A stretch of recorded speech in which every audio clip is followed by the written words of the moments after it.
Are you one of those people who's always busy? Now, do you feel like you're actually getting ahead or maybe just keeping your head above the water?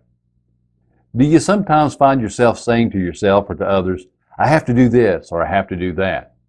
Or maybe you find yourself saying, I'd love to do that, but I just don't have the time. Now, wouldn't you love to be able to say, I finally get to do what I've always dreamed of doing? Now, if that's so, then maybe you got some thinking work to do. Remember this, that activity doesn't always mean accomplishment. Sure, it takes activity to be successful, but think about this for a minute. If you have your ladder leaned against the wrong building, all that climbing and activity won't mean much when you get to the top, will it?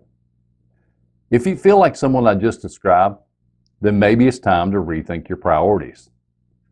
John Maxwell calls this exercise the 3R exercise. We have to ask ourselves 3 questions.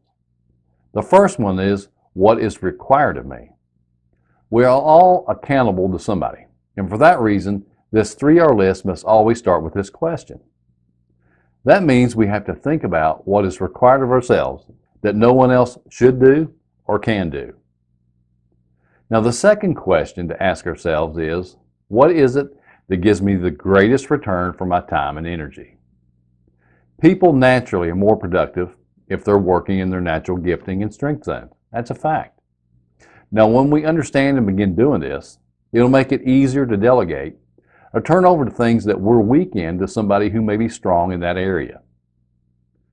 Now, the third question to ask ourselves is, what is it that brings me the greatest reward? What is it that catches my heart, that makes me actually feel fulfilled?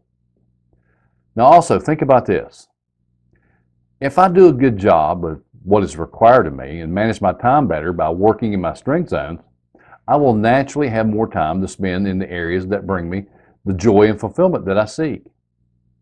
If you've never heard of the Pareto Principle, you might want to take some time and look it up and see how that it might apply to your everyday life.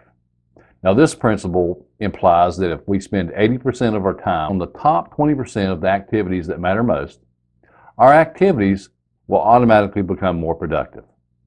And also remember this, if you have more than one top priority, you really don't have a top priority. Now, why is that? Well, it's because there can only be one top priority. So do yourself a favor and think deeply about what your one top priority is for you. After you do that, the rest of your priorities will begin to order themselves.